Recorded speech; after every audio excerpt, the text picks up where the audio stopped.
Okay, welcome to lecture here. We're going through the last chapter, and it is organic chemistry here.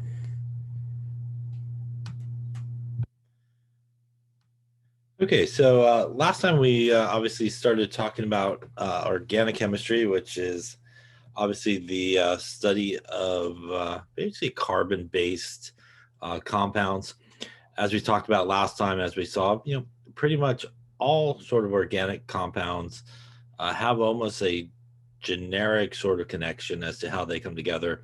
It is usually carbons attached to carbons, and attached to those carbons are a lot of times hydrogens.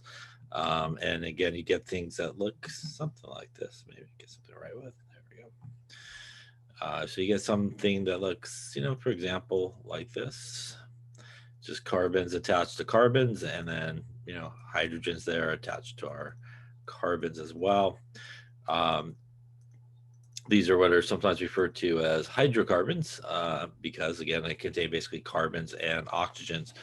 Now we also talked about last time that along the way here, in general, organic compounds are essentially nonpolar because they do contain pretty much these bonds here. Carbon-carbon bond is obviously going to be nonpolar bond, as the difference in electronegativity is zero. Carbon-hydrogen bond also going to be nonpolar. Again, that difference in electronegativity being something like 0.4, which is kind of your limit there for nonpolar bond. So overall, most of it is going to be nonpolar, which is why a lot of times when you deal with something that's organic things in water, and in a lot of cases don't really mix very well. Again, organic guys are essentially going to be trying to use dispersion forces. Obviously, water would be trying to use something more like hydrogen bonding. There are certain times, though, that there are organic guys that are soluble and stuff like that with water, and that's because what gives us some different sort of organic groups are what are referred to as functional groups. And functional groups are essentially when we take off, for example, or replace some of these hydrogens that are connected there with some other elements like oxygen, nitrogen, maybe a halogen, and things like that. So there definitely are some organic compounds that are soluble in water. There are some that are non-soluble in water, and depending on sort of the functional group as to whether or not you'll sort of see that. Um, so we talked about sort of the first 10 alkanes, and I think we'll see it again here in a second. But you know, the first 10 alkanes, which are basically all carbon-carbon single bonds. That's what basically means alkanes. Um, you have no double bonds or triple bonds or anything like that. It's just simply carbon-carbon, basically single bonds. Those first 10 alkanes are really important because pretty much everybody is named based off of them. So they're basically where everything comes back to in terms of names, even for all the different types of organic functional groups. And we went through a number of the different organic functional groups, I think, the other day. There's things like, aldehydes, which have a carbon oxygen double bond and a hydrogen. There's things like ketones, it also has a carbon oxygen double bond. Things like amines that we saw that have the nitrogen and hydrogen sort of guy in there as the functional group. So when you talk about functional group, it really is the part of the molecule that makes it um, sort of that particular type of organic compound. So what usually happens, as well as we were talking about sort of in terms of, say, solubility or something like that with water, is there's usually a part of that organic compound that is, polar, for example. So a lot of organic molecules will kind of have, if you want to think about it that way, sort of a polar part and a non-polar part. And so that's why sometimes organic molecules can definitely interact with water because it does have that part that is polar. So let's talk about alkanes a little bit more here. Specifically, alkanes are hydrocarbons that have only really the carbon-carbon single bond. For the most part, that's sort of like the functional group, although some people may not consider it a functional group. But that's sort of what makes something an alkane, is just the presence of nothing more than single bonds throughout their carbons. Alkanes have no alkanes that contain carbons but no rings are acyclic alkanes, and they have that general form of CnH2n. N plus 2. So if we look at this, the N is the number of carbons. So there's 1, 2, 3 carbons. So 3 carbons, 2 times 3 plus 2, that is 6 plus 2 is 8, and that is the 8 hydrogens that we see on the outside here. So they all have that general formula. These are sort of straight chain guys, if you will, no ring structures. Ring structures means that they kind of close in on each other and sort of make a ring type of type of structure. Now, these acyclic alkanes are also called saturated alkanes. And what saturated means? Well, basically saturated means that they have the maximum number of hydrogens that you could have. And what we know about that is it's basically carbon, as we talked about before. The importance of carbon is it wants 4 bonds. It's always going to have 4 bonds, which means we want the maximum number of hydrogens that are attached there. And that always happens when we have single bonded carbon to carbon interaction. So if we look at this carbon here, it has 1 line coming in, which means it needs 4 bonds. So the maximum number of hydrogens it could have is 3. The guy in the middle here has 2 bonds to the carbon, which means the maximum number of hydrogens it could have is 2. And the guy at the end, same like the other guy at the end there, 3. So all carbon-carbon single bonds going to lead to all hydrogens, or the maximum number of hydrogens that you basically can put around a carbon. That doesn't happen when we hit something that's unsaturated. Unsaturated means you got at least a double bond happening somewhere, maybe multiple double bonds. But if we look here, and just a comparison of sort of these two structures, we see that, you know, this guy that's sort of single bonded over here does have the maximum number of hydrogens. But now when we get to the second carbon, he only has 1, doesn't have 2. And the guy at the end also has 2 instead of 3. And that is a consequence of that double bond being there.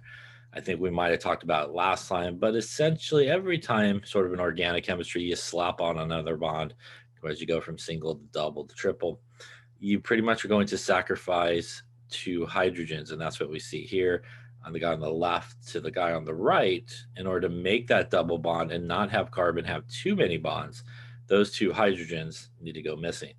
And that makes this what is referred to as a unsaturated hydrocarbon.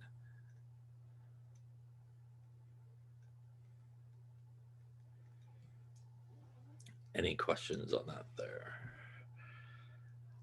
I think as well, we talked about some different formulas or sort of structures that you could draw. And obviously, you know, you could do line structures. So this guy would be our 3 carbon guy, just like so. By the way, you could do line structure with things with double bonds and triple bonds. They just look like this. Again, that would be a carbon right here. This would be a carbon, and that would be carbon. And that's our carbon-carbon double bond. Again, assuming that there's the proper number of hydrogens there. So again, you could do line structure for both of those things, and double bonds or triple bonds as well. You just kind of put the lines in there. So what happens though when we don't have sort of these straight chain structures and we get you know, more of a ring type structure? And that could happen when essentially a straight chain guy pretty much decides to kind of close in on each other. So for example, if we look at hexane here, which is 1, 2, 3, 4, 5, 6, I think counted there. There we go. And in this case, in the straight chain here, hexane, which has 6 carbons, and again, it has 6 carbons, which would mean 6 times 2 is 12, plus 2 is 14 hydrogens, which is, I guess, what I'm drawing right here. So we got our 14 hydrogens. What essentially is going to happen is, you know, this carbon, for example, and like a carbon on the other side are going to kind of close in on each other. When they make that bond, just like we talked about before, there's going to need to be a sacrifice of a couple of hydrogens. So when we get this ring structure here, which is what is referred to as a cycloalkane, because in this ring structure, everybody is still single bonded between the carbons. Remember that each of these sort of points are a carbon. So everywhere here is a carbon. And basically in this case, because they closed up, there's 2 hydrogens at each of these carbons. That gives us basically 12 hydrogens, or C6H12.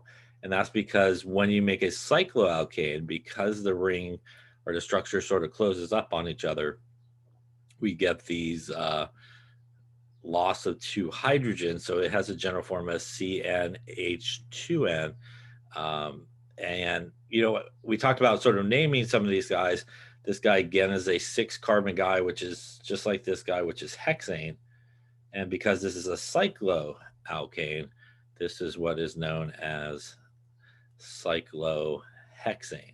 We basically just put cyclo in front of it to indicate that it is a ring type structure here. Any questions on that there?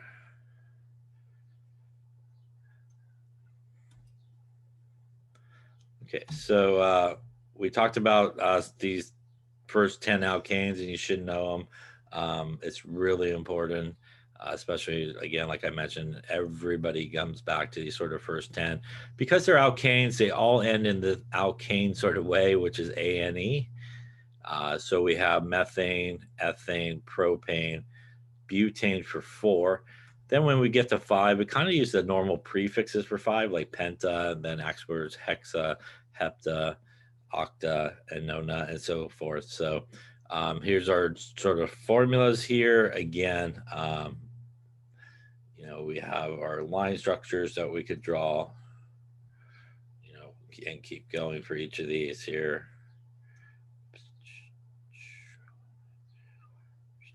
So forth. Those would be, again, be our line structures. So important to know these first 10. I think we'll see the rest of them in just a second as we kind of go through some of these here. But methane is, again, really your basic, simplest organic molecule you could have. It is 1 carbon with 4 hydrogens. It also allows us to see why when we draw things like alkanes and guys in sort of line structure, we get this what is sometimes referred to as zigzag sort of shape. And it has to do with the geometry that's happening here. Here with our carbon, it has 1, 2, 3, 4 electron pairs. It has 4 bonds, and that is tetrahedral in terms of the geometry, which is our 109.5. So basically each of these carbons are doing that tetrahedral geometry. So when you stick a bunch of them together, you get this sort of classic zigzag sort of shape that occurs when you do it. By the way, the hybridization here of this carbon is sp3, which is the hybridization that goes with tetrahedral, right? So that is an sp3 hybridized carbon. A reminder in case you forgot how to do hybridization. It's fairly straightforward. It is based off of the electron pair geometry, and the most simplest way you could do it is really just count. There's 1 s orbital, right? There are 3 p orbitals, and there are 5 d orbitals. So here we look at 1, 2, 3, 4 electron pairs. You basically just count starting with s. That's an S and 3 P's. That gives me sp3 hybridization. That is the most simplest way you can figure out hybridization if you're not sure. Remember that when you're doing hybridization, it is based on, like I said, electron pair geometry, which means, again, if you have a double bond or a triple bond, it is counted as only 1 electron pair, just like when you do geometry. So again, you know, that's an easy way to sort of figure out the hybridization that's going on. Ethane is 2 carbons. So again, because it's 2 carbons, it will then have obviously 6 hydrogens along with it. Again, they both here have sp3 hybridization happening. And again, they both have that tetrahedral arrangement, which if you just gotta isolate one side, you got that tetrahedral side basically happening on both of them there. Propane, you know, obviously some of these guys, the first several ones are pretty flammable. So, you know, methane, propane, butane, these are all organic guys that are, you know, flammable, and you're probably familiar with a lot of these guys. Here is propane. Again, line structure would look something like that. We got our 3 carbons that's happening here, again, each being tetrahedral. And again, throughout all 3 of these guys, each of these guys, again, being sp3 hybridized carbons that are happening in this case. And again, you can kind of see that tetrahedral arrangement if you just isolate each of these guys. That's sort of happening here along the way. Now, what happens though sometimes when we do look at a couple of things is sometimes things are drawn a little bit different. And sometimes people think, well, maybe that is what is sometimes referred to as an isomer. And what is an isomer? Well, an isomer is basically the same molecular formula, kind of like what we talked about when we did transition metals, but different arrangements.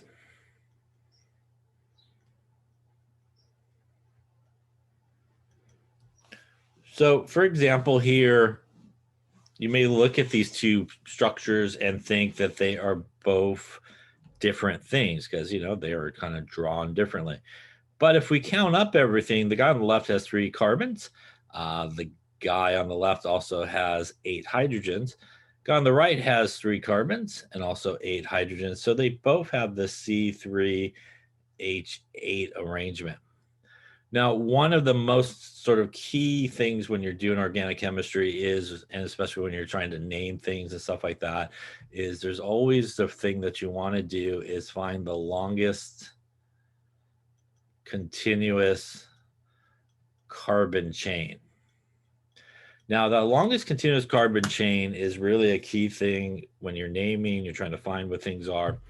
And what that means is you want to start at a carbon, like at the end somewhere, and you want to keep counting until you pretty much run out of carbons. And that would give you the longest carbon chain. But what that means is it doesn't necessarily always has to be the straightest, like straight across. You could start counting straight and then go up and then go over or something like that. You may even start on the bottom, come up, go over, go up as you're counting these carbons. The most important thing is you pretty much cannot do one thing, which is you cannot backtrack, which means you need to start in one direction and you keep going until you basically hit a wall and no more carbons. You can't kind of go one way and decide I'll come back and go back down or something like that. So it does have to be sort of a one way until you run out of carbons. You cannot backtrack when you're counting. And that helps us really sort of identify, you know, names and things like that when we're doing it. So if we look at something like this, if we count straight across here, obviously, as it says, there are 3 carbons in a row. 1, 2, 3. There's nothing else attached, which basically means that this is propane. Now, although this looks very different over here, if we count 1, 2, and we're still continuing down 3, you know, we haven't backtracked or anything like that. That also still has 3 carbons. And although it's drawn differently, they are both really the same compound. They are both really propane, which again is this guy right here. So these are not isomers of each other. They are basically the same molecule that has just been drawn really differently. So that's an important sort of distinction when you're looking at things. It doesn't matter how you sort of draw it, as long as you do that longest carbon chain and it ends up being the same, it probably is going to be the same sort of structure. So if we look at butane here, when we look at butane, which is 4 carbons, 4 carbons in a row gives us butane, which is here. And again, line structure, it's going to look something like this. Now, if we come over here on the bottom and we count up everything, by the way, butane has 4 carbons, which means it has 10 hydrogens. If we count this structure here on the bottom, it also has 4 carbons and it also has our 10 hydrogens. So you may be saying, well, are these guys sort of the same thing? They have the exact same formula. These two guys, they both are C4H10. So are they the same? Are they something different? Well, if we were going to sort of count these guys, again, here with our butane, we would go straight across and find our 4 carbons in a row, which would give us butane. But now if we go to our guy down here at the bottom and count the carbons, 1, 2, and 3 is all the carbons you get in a row. Again, you cannot backtrack. And by the way, you could, if you wanted to, get to the same number by going 1, 2, and then up to 3. So, you could count it 3 carbons either way. And that sometimes happens when you're counting carbons in sort of organic chemistry. There's multiple ways you could kind of get to the same number. And the reality is, in most cases, it doesn't matter which way you go. Sometimes you want to just maybe take the straightest because it's easier to sort of follow. So what's different here? Well, when we look at this guy, we have only really 3 carbons in a row, which make up our sort of main part of this molecule. And 3 carbons in a row is not butane. 3 carbons in a row is actually propane as the base of the name. And we do have that extra guy that's hanging out over here. I'll put the rest in. So we have this guy that's hanging out over here. And what we have when we look at the guy that's sort of hanging out up here at top is he's not part of what is sometimes referred to as the main chain. So the main chain is the longest carbon chain that you find. So this part down here would be sort of the main chain. And this guy hanging off of it is what is referred to as a group. So anything that is not part of the main chain that's kind of hanging off of it is what is referred to as a group. And if it's a carbon sort of containing group, it's sometimes referred to as a alkyl group. And basically alkyl group means that it is a carbon containing sort of group. And this group also has a special name, and it has a special name that is based off of, surprisingly, the first 10 alkanes. So if we look at this guy, that group up there, which is CH3, looks something like this. Bad drawing there. Got to miss the carbon with that. Try that again.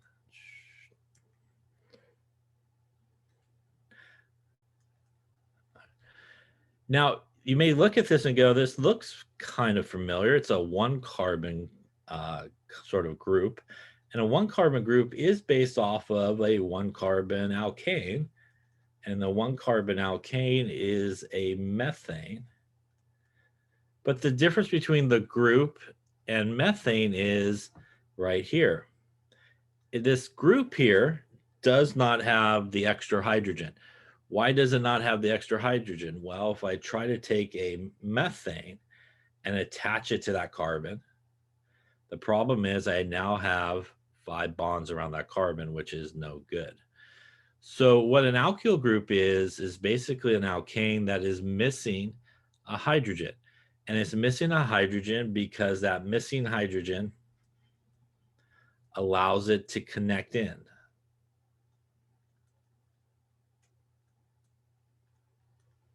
And it allows it to connect into that main chain without basically having too many bonds. So because it's based off of methane though, and because it's a alkyl group, we combo those things, and this CH3 guy is what is known as a methyl group, YL. So this is what is referred to as a methyl group. And we do incorporate that into our naming, and it happens to be when we name things, it's all about telling people where everything is, kind of like location, location, location. And what that means is there's a main part, right? Kind of like a main street that you drive down, right? That big street has a name. And somewhere on that street is maybe the house or location you're going to, which has a number. And that's what we do here with our groups is we want to give basically the number and the location of where we can find it on that street, basically. And when we number this sort of chain here, we have an option of numbering it really in two directions. And sometimes it makes a difference and sometimes it doesn't. So if I wanted to, I could call this carbon number 1. This would be carbon number 2, and this would be carbon number 3. I could also number it the other way, 1, 2, and 3. And in this particular case, it does not make a difference. But there is a goal when we go to number things. When we number the chain in an alkane, we want to give the groups attached the smallest number. It's always smallest number and longest carbon chain is the two things to remember when you're doing these things. And in this particular case, as you can see, if you go left to right or right to left, that group right there, that methyl group ends up at carbon number 2. And we incorporate that into our name, as you can see on the bottom here in parentheses. This is what is referred to as 2-methyl propane. So that is the name of this guy. It has a definitely different name than our butane, which is 4 carbons in a row. And these two guys would definitely be isomers of each other. They have the exact same chemical formula, but they have a different connectivity, and they should end up with a different name because of that. And they also will then have some different properties because of it. Any questions on that there? So just to dissect the name, basically the 2 means that is the carbon the group's on. Methyl is the group, and propane is the main part of the chain. And while we're talking about name, I think we'll talk about a little bit more here in just a second, but there's a couple of rules. We usually use dashes between numbers and letters. I should do it that way, huh? And if we have 2 numbers together, which can happen, I'll go up here, 2 numbers, we use a comma between them. And just to figure out, is something an isomer or not, that is sometimes the best way to do it is to actually name the 2 things or 3 things. And if you end up with different names for everybody, then you probably have isomers. If you end up with the same name, like if we went through here and went to name this guy 1, 2, 3, that is going to be propane. And even though this looks like it is different, 1, 2, 3 is still propane. I ended up with the same name on both of those. I definitely know they're not isomers. They're just drawn differently. So again, that's a very sort of easy way or good way to figure out, did you draw an isomer or not? Sometimes people go, well, I just got to draw the end down or the end up or something like that. And it looks different. So it must be a different thing and sometimes not. Any questions on that there? So isomers, as we've talked about before, again, are these guys that really do have sort of the same sort of molecular formula, but some different connectivities. And again, it does give them some different properties. Butane and isobutane are 2-methyl propane that we just saw there, are isomers of each other.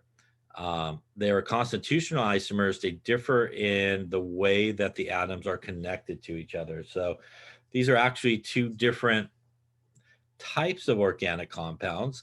If we count up everybody on the guy on the left, which is ethanol, it's C2H6O.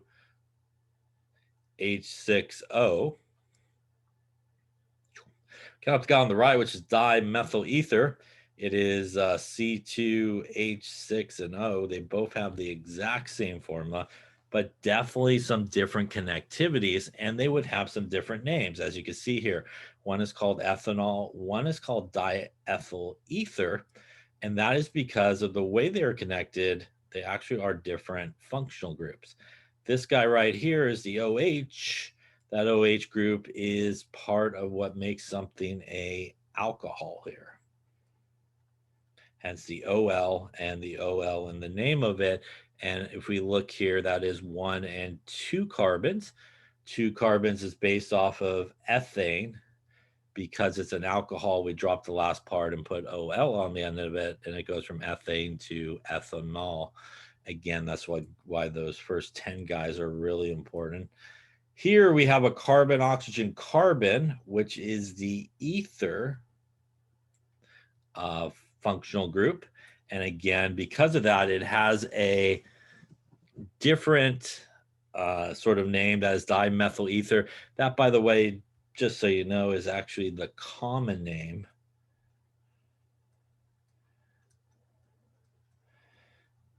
The IUPAC name, which is sort of the more official name, is something like methoxymethane.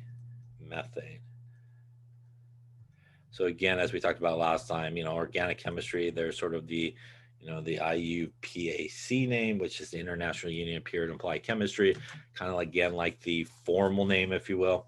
There's again a lot of common names that are used, and there's a lot of more historical names that are also used as well, as we sort of talked about as well, I think the other day as well.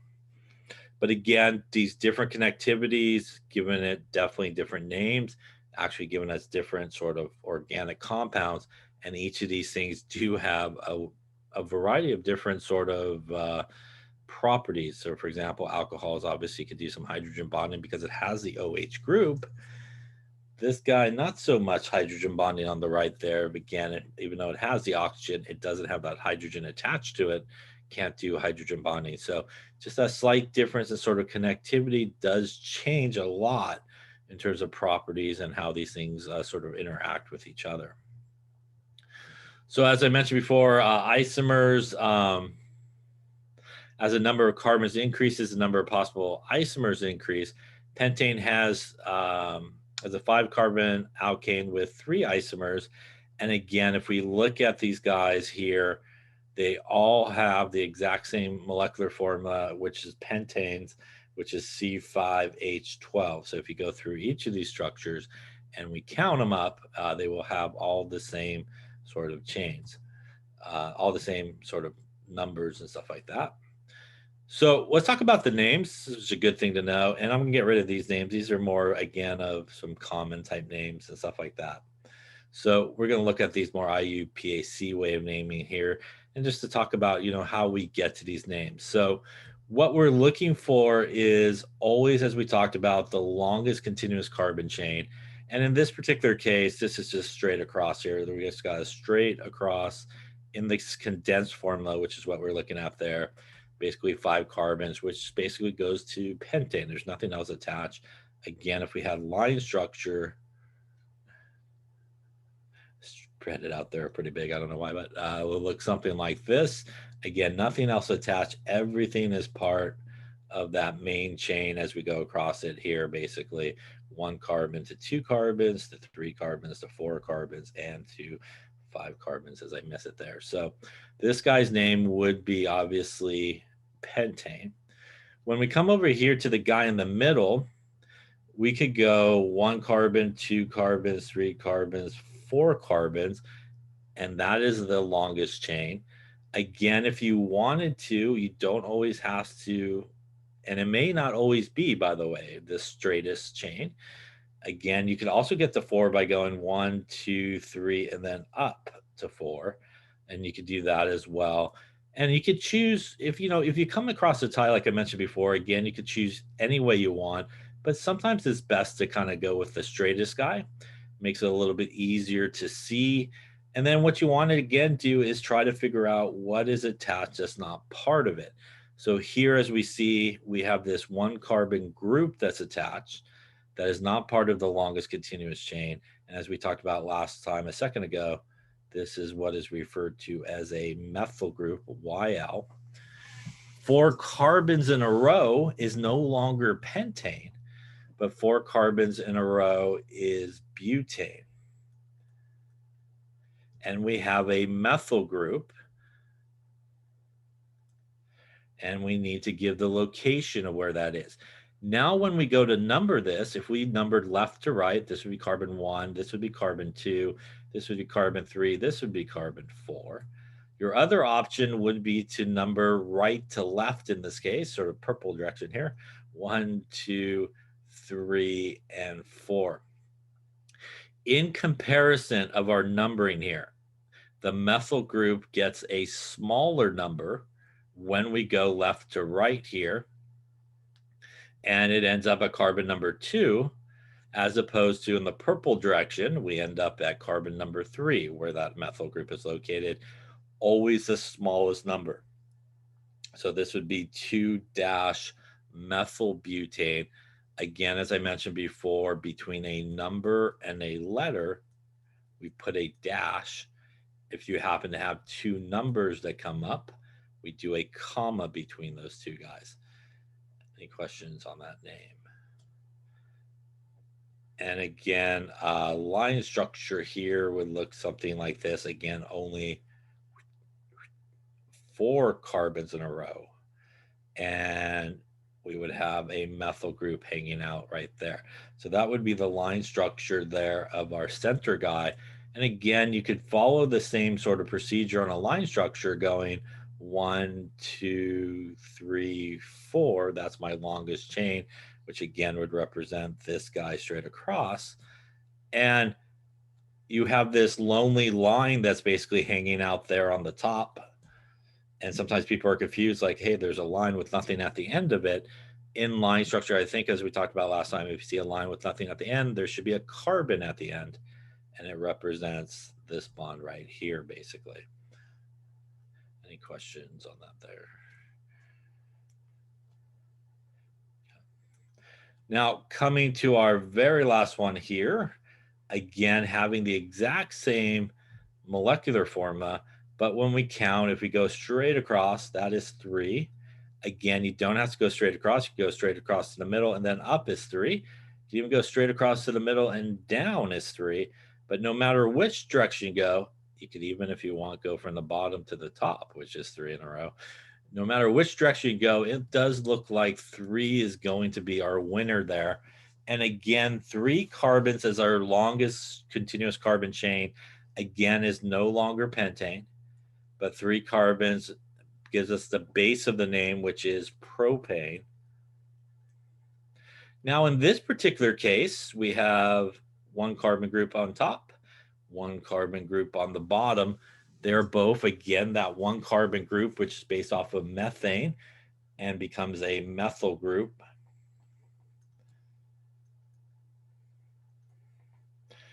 And in this particular case, we have 2 of the same groups in the molecule, right? And we do use a prefix for that.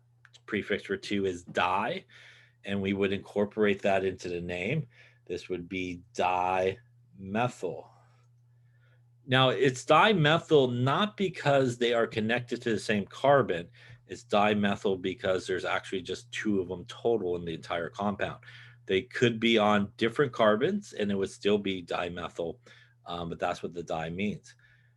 What's left is our numbering and letting people know where we find these guys. So if we go left to right here, maybe if I find it, there it is, 1, 2, and 3, or we go right to the left, 1, 2, and 3. It doesn't really matter where we're at. This methyl group is at carbon number 2. This methyl group is at carbon number 2. And the other thing that sometimes confuses people is you do need to give both of them. So even though they're on the same carbon, you got to go 2, 2 dimethyl propane. So this is a number, and a number gets a comma, like we talked about here. Number to letter gets a dash between them. The first 2 is like for the first methyl group. The second 2 is for the second methyl group. Dimethyl because there's 2 methyls in the whole place, and propane is our longest carbon chain. And again, sort of line structure-ish would actually look something like this, believe it or not. And again, looking at this 1, 2, and 3, and then our methyl group and our methyl group coming out there on the bottom. Any questions on sort of the naming and how we kind of go through those processes here? So the method matches here in terms of the isomer aspect of it is, as you can see here, they all have that C5H12. They all have different connectivities. a way to definitely recognize that these are all different compounds is to name them like we did, and they all have 3 different names, which means they are definitely isomers of each other. And each of these things would have some different sort of properties because of it. Now, here's sort of the rest of our first 10 alkanes. And again, as I've mentioned a number of times at this point, and hopefully you can start seeing, it is really important to, have these names and how many carbons and stuff there are sort of memorized, because everything comes back to these guys. So hexane, again, these are all our condensed structures coming through here. But again, if you want to do line structures, just, draw the right amount of lines. And one more would be 6, and it would just kind of keep going, down. As we go here, 1, 2, 3, 4, 5, 6, 7, and so forth. All right, so we talked a little bit about sort of this naming, and we're going to go over a few more examples here and just to introduce some other aspects of the naming. But most of the time when you're asked to sort of name something, especially in organic chemistry and kind of other ways, other things as well in chemistry, it's really these guys here that are really the ones that make up sort of the rules for naming. And again, it's that IUPAC name, and you hear it a lot in organic chemistry, like give us the IUPAC name and so forth. And they really do provide sort of the rules, if you will, for naming things. But I will say, unlike sort of inorganic chemistry, as we've seen a couple of examples here so far, there is a lot of similar names or different names for the same compounds. And again, because there's a lot of historical names, common names, and these IUPAC names, and you could be talking about the same thing using 3 different names. So how do we go about naming sort of alkanes? So alkanes, really you want to follow what we've been talking about in those last couple of examples and so forth. But it really does come down to that longest continuous carbon chain is always where you want to start. You got a compound, you're looking at it, you basically just want to count the carbons. And as I mentioned before, really the main rule is you just can't backtrack. So you got to go one direction or the other. The other thing that's a very common mistake that people make is they don't look at sort of all of the options. They just go, okay, I'm just going to kind of count straight across. That's probably where the longest is going to be. And it is, in a lot of cases, could be where the longest chain is. But again, it may not always be straightest. You may sometimes, oddly, need to start counting like here, come up, go over, go up, and something like that. And that will actually be kind of like your longest continuous carbon chain rather than just going straight across and counting and stuff like that. So, it's important. There's usually multiple sort of ways you could go through it and count. You do want to kind of go through and try to figure out, all the options there, and then find whichever one is the longest. Again, my advice is if you find that the longest continuous carbon chain is the straightest, like straight across, that's usually a good one to kind of do. Maybe put a box around it. It helps you see everything else. Even if you have one that kind of zigzags around like that and it matches how long the straightest one is, I would go with the straightest. Sometimes easier to see everything. Whatever that sort of longest continuous carbon chain most likely will match one of those 10 alkane names. And that again gives you sort of the base of your name or the parent name, basically the last part here, the longest continuous carbon chain is our base of our name. Now, once you do that, as we've seen in those few examples, there's maybe some stuff hanging off of it that's really not part of it. And again, these are what are referred to as groups. And those groups, again, are what are sometimes referred to as alkyl groups if they are carbon-containing groups. And those are also, again, basically based off of those 10 alkanes as well. You basically drop the last part and you put the YL part of it like we did with a methyl group. By the way, if I had a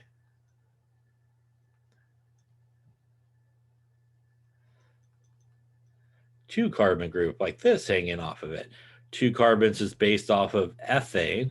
It's missing a hydrogen.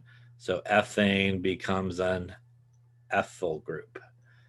If you had something that's 3 carbons, it's propane. becomes a propyl group. By the way, the groups hanging off may also be like a halogen, like a Cl. Cl is a chloral group. So these guys are named very much like what we did with transition metals. If you had a halogen, fluorine, it would be a fluoral group. If you had a bromine, it would be a bromol group, an iodo group, you know. If you had an iodine, a bromol group, if you had a bromine, and so forth. So it could be some halogens that are there, but a lot of times it will be these alkyl groups that are attached. And really, the most important part is we want to give the location of where those guys are at. So it's all about numbering that chain. And when we number that chain, always the lowest number for the groups. So when we're dealing with alkanes, it's based on the location of those groups, and you want to basically number them to give it the lowest numbers to those groups. Then we basically put everybody in alphabetical order, regardless of number. So, you know, if there was, say, let's do it this way. Say it was like 5 ethyl and 3 methyl. You may be going, well, 3 comes before 5. I should probably do the 3 first. But you would do the ethyl first, even though it has a larger number. So alphabetical when we put the groups together, regardless of the number. But when we're numbering, we want to make sure that those groups do end up again with the smallest number. And it literally is the smallest number, like, you know, 3 is smaller than 2 when you're comparing. That's really what you have to look at. So as we talked about, obviously, these alkyl groups, again, will have that YL. And like we talked about, it is missing basically one hydrogen. That allows really the connectivity to occur. It allows the connectivity to occur without ending up with too many bonds. So here, when we look at it, again, there's our methane taking off the hydrogen, giving us a spot where it can connect in, give us our methyl group. Looking at their second one, we take off their hydrogen. Again, our ethane becomes a ethyl group. Here's some of the first 6, if you will: propyl group, butyl group, and pentyl group, hexyl group. Again, 6 carbons basically attached. Each of these really only differ from the alkane by basically 1 less hydrogen. And again, that 1 less hydrogen allowing it to basically connect in to the main chain. Now, there's also some groups that have some different names, and it does depend on sort of where it's going to connect into the chain. So when we talk about this, we need to talk about something that's also important when we talk about alkanes and organic chemistry is we can oftentimes classify organic compounds, especially maybe alkanes, as what is sometimes referred to as primary, secondary, or tertiary. So this is primary, secondary, and tertiary. And what we're talking about here is basically the carbons. So for example, if we have one carbon that we're looking at, so let's say we were looking at this carbon here, we would look at that carbon and go, it is directly attached to one other carbon. That would make this carbon a primary carbon. Now, if we were looking at that same carbon, but it was directly attached to 2 other carbons, 1 carbon, 2 carbons, that would make this carbon a secondary carbon.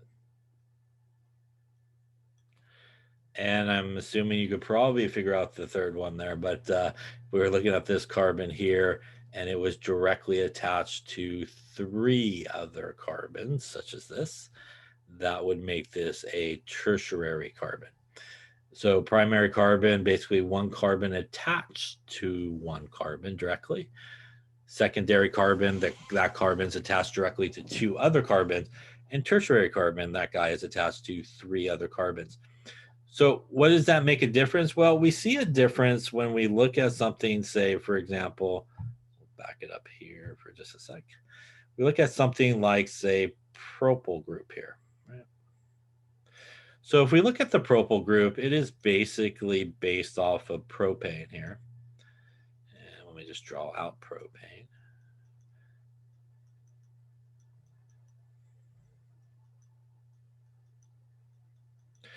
And if we go through propane and we identify the types of carbons that we got, this carbon here is a primary carbon.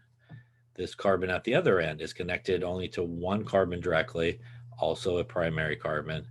Carbon in the center, though, is connected to the carbon on the right and the carbon on the left, which is two carbons, and that is a secondary carbon.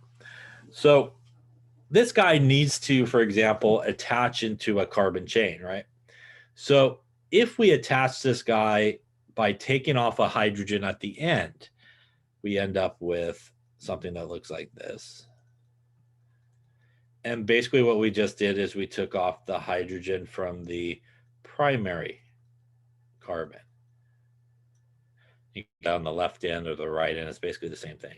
So the attachment is going to come here via the primary carbon, and that is what is known as a propyl group. Sometimes people will call it N-propyl for like normal propyl group, like it's going to attach at the end, basically. But we have in this case an option to also take out a hydrogen over here on the secondary carbon. And if we did that and we took out a hydrogen there on our secondary carbon instead,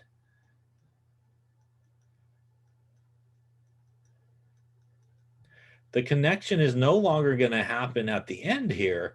It's actually going to happen right here in the middle at our secondary carbon. And this guy has a sort of historical name, which is known as Isopropyl Group. This is the Isopropyl Group, and it sometimes oftentimes looks like this in a formula. Connection happening here. So because this is basically attaching through the secondary carbon, this guy has an historical name known as an isopropyl group. So some of these guys, depending on sort of where they attach through the primary carbon, secondary carbon, or tertiary carbon, gives us some different groups. And that's what we see in this table. Here again, the attachment happening here at the secondary carbon in the middle gives us this guy, and that's isopropyl. That is basically a very historical name that's used by everybody pretty much. Isopropyl pops up a lot. That's CH3, CH3. You see it happen a lot. This is actually a isobutyl group, which again only really has 1, 2, 3 carbons in a row, with the second carbon having that methyl group on it, which is why the IUPAC name is 2-methyl-propyl, not 2-methyl-propane because it's a group, but 2-methyl-propyl because it's not an alcohol, but 2-methyl-propyl because it's actually a group. This is what's known as isopropyl, and the connection happens on that sort of primary carbon, which is right here. This guy here is where it happens on our secondary carbon.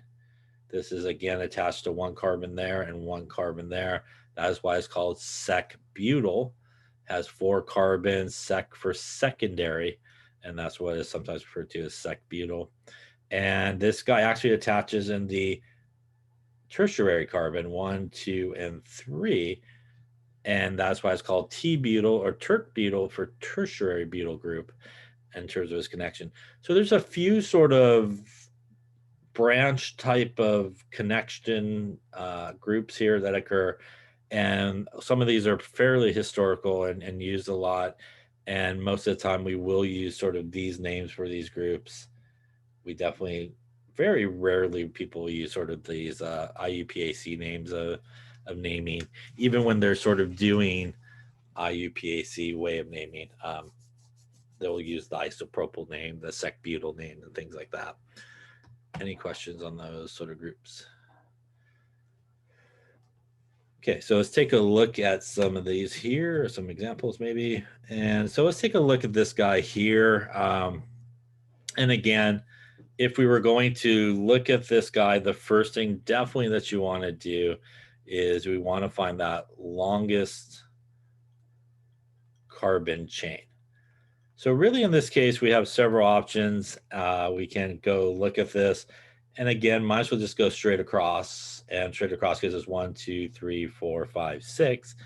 Again, your other option would be you could go this way, which would only give you 3, right? If you kind of went into then up, which is less, so that's not good. You could also start on the right-hand side, go 1, 2, 3, 4, 5, and then up, which would be 6, which gives you the exact same one that you have straight. So your 3 options in terms of numbering is 6, 6, and 3. So because 6 is the longest, we might as well take the guy that's straight across to make everything else a little bit easier to sort of see.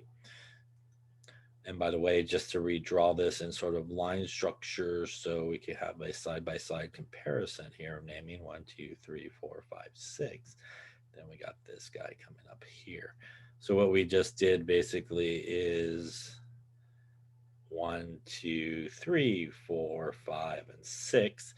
So that again, that longest continuous carbon chain is going to give us the base of the name, and 6 carbons going back to our alkanes, which is 6, means that this is hexane as the base of the name. So the next thing we want to do is look and see what else do we have attached there. So we obviously have this 1 carbon group. Again, looking at our line structure, it is this lonely line that's hanging out there. And that is also a 1 carbon group. 1 carbon group, as we've been talking about there, with 1 less hydrogen to allow it to connect in, is an alkyl group. And instead of methane, this is a methyl group. And this also would be a methyl group. So we definitely have a methyl group happening there. So we got like methyl hexane happening here. Remember that the last thing that we want to do, right, is we always want to pretty much, it's all about location and where things are at.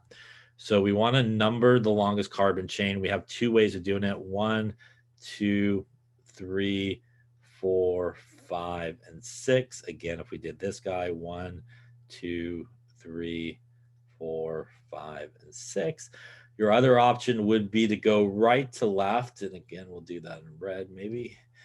1, 2, 3, 4, 5, and 6. And again, coming this way, 1, 2, 3, 4, 5, and 6. So we always want the group in the case of an alkane to be the smallest number. And that means the smallest number would actually be the purple direction. And in the purple direction, we end up with that guy at carbon number 2. We insert that into our name. This would be known as 2-methyl hexane. Any questions on that there? Again, each of these guys have a sp3 hybridization happening at all those carbons. Question on that name? By the way, once you do sort of choose the numbering way or which way you're going to number, so in this case, we chose the purple direction. You stick with that numbering for everything else. So there happen to be multiple groups attached, you would go with that. So hopefully they agree as well.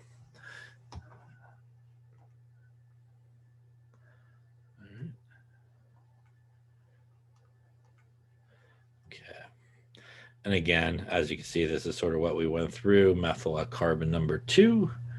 And again, if there happens to be, like we talked about as well, if there happen to be multiple groups that are there, you do use some prefixes like di, tri, or tetra. If there happen to be multiple groups attached, not necessarily again on the same carbon, but just in the same compound as well. And I think this was showing you what we were talking about before, by the way. Let's just go back for a second. Remember that, you know, it may not always look the straightest, but it could come down. It could either come down and go back up. So you do want to, when you're trying to find that longest carbon chain, make sure that you try sort of all the options there so you don't miss any options. So again, if we had 2 or more, we do like a dimethyl here. So for example, if we looked at this guy, we have our longest continuous chain happening here. And again, it's going to be 1, 2, 3, 4, 5, 6. Again, you could get to that 1, 2, 3, 4, 5, 6 going up. You could go 1, 2, 3, 4, 5, which is too small. 1, 2, 3 going up there on the end. So again, 6 going to be the base of our name, which would again be hexane in this case. We have our 2 methyl groups here, which is going to give us our dimethyl. And we do need to give the location. So as they started numbering 1, 2, and 3, this would be 4, 5, and 6. The other option would have been the number this way: 1, 2, 3, 4, 5, and 6. Now going left to right, we end up with groups at 2 and 3. Going right to left, we end up with groups at 4 and 5. And it is as simple as this comparison that 4 is larger than 2. So 2 is definitely smaller than 4. So we would want to go with this way of numbering and not that way.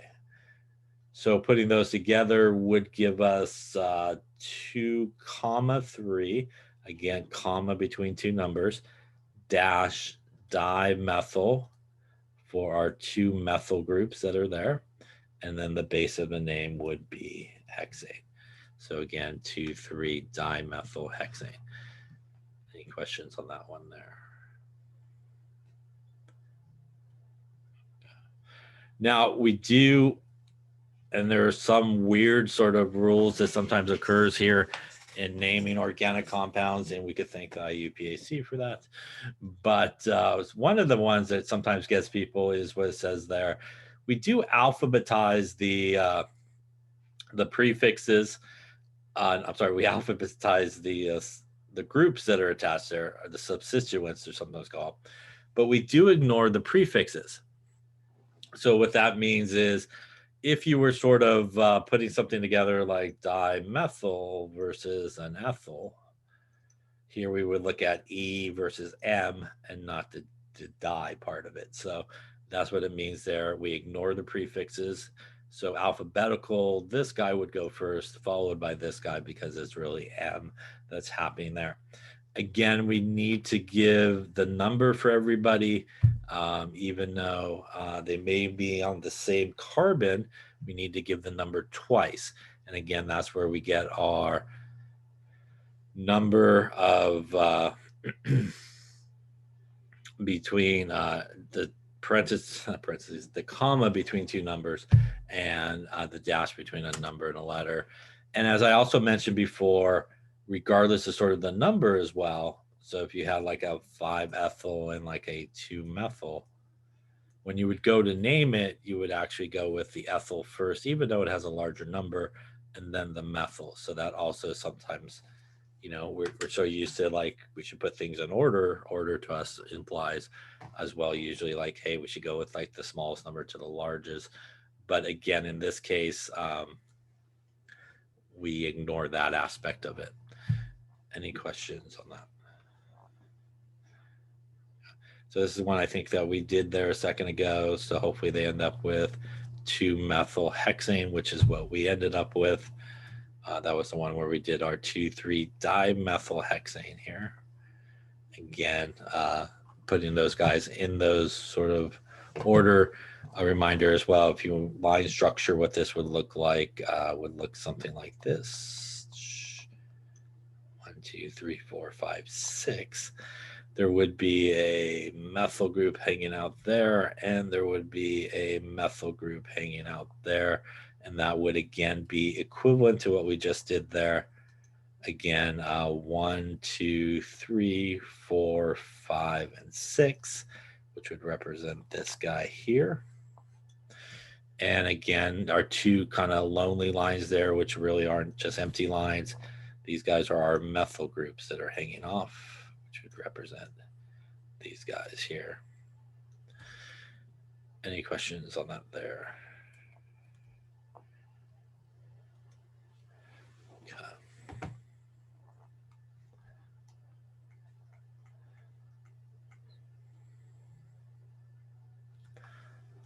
All right, so let's see here. Why don't you take a second and see what you come up with? So why don't you try to give the name of this guy and see what you end up with. Okay, so let's take a look at it. So much like everything, you want to start with finding that longest continuous carbon chain. So never hurts to go straight across. So we'll go straight across here. 1, 2, 3, 4, 5, 6, 7, 8. That's a lot of carbons. So let's see if there's some other options just to check. I think that might actually do it in our case here. We could again go straight across here. 1, 2, 3, 4, 5, 6, and down, which would be 7. So that obviously is less. So that's not going to be so good. Our other option is we obviously could go 1, 2, and 3. So that's not going to work so well either. So those obviously are less. Couple other options again, just to show you there are multiple ways that you want to kind of look at these things and not miss an option. You can start up here and go 1, 2, 3, 4, 5, go up 6 and 7. So that, although pretty long in this case, still not 8. So that wouldn't work. And you could also obviously go starting up here if you wanted to. 1, 2, 3, 4, 5, 6, and then down, which would be 7. So again, less than 8. And lastly, there is one more option that you could do.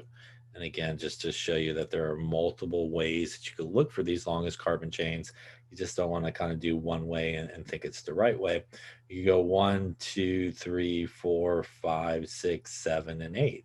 We actually could go this way as well if we wanted to. That matches 8 as well. So in this sort of situation where you got a couple that pretty much end up the same, my rule of thumb is to just go with the straightest.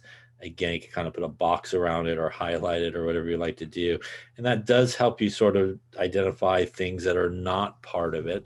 But first off, we know that 8 is the longest, which means the base of our name here is going to be octane, ANE. We have a group that's here. We also have a group that is here, and we have a group that is here. So we actually have 3 different groups attached here in this particular case. And we identify these groups. So this is our 1 carbon group that we've seen before.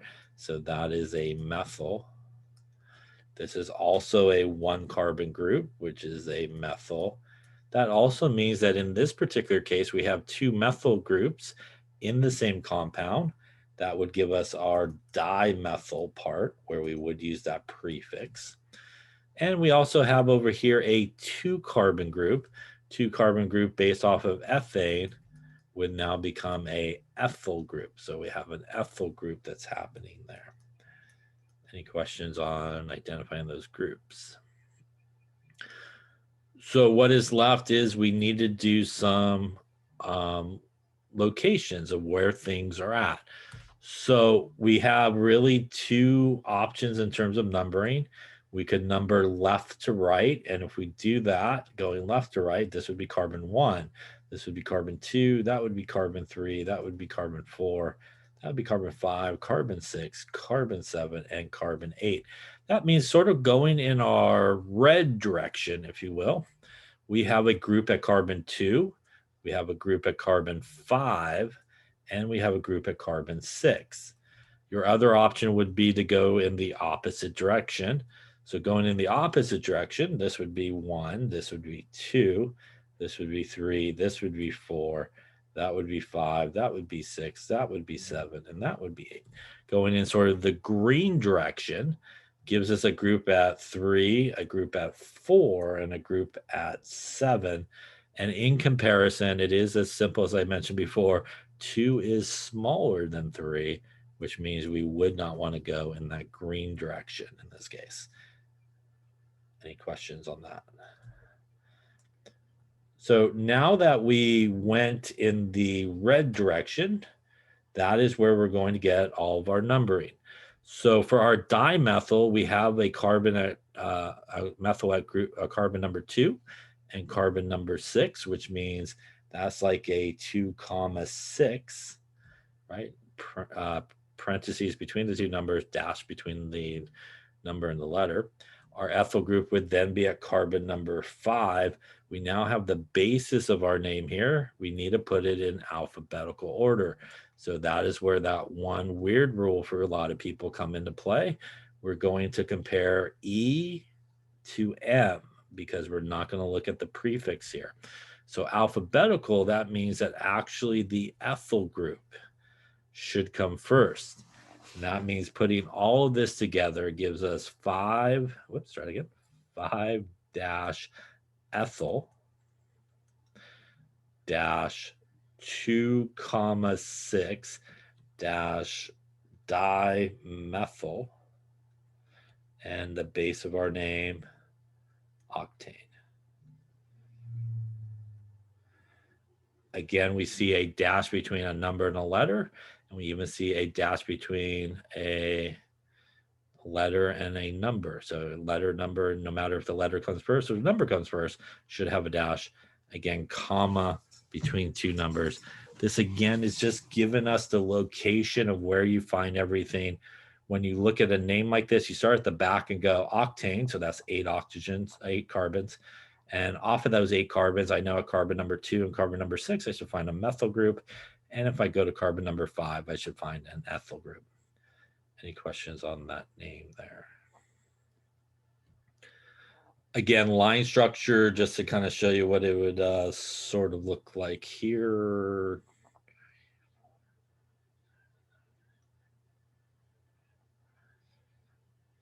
And we would have one of those. And at here we would have, something like this. And right there, we'd go something like that. So again, it will look something like this with our 1, 2, 3, 4, 5, 6, 7, and 8. Again, representing this here. And then obviously our groups that are attached. Here again, a 1 carbon group and a 1 carbon group, which is these guys here, and 1 carbon, 2 carbons, be these guys here. Any questions on that particular one there? Okay, what we'll do is we'll take a little break. We'll talk a little bit more about some organic chemistry.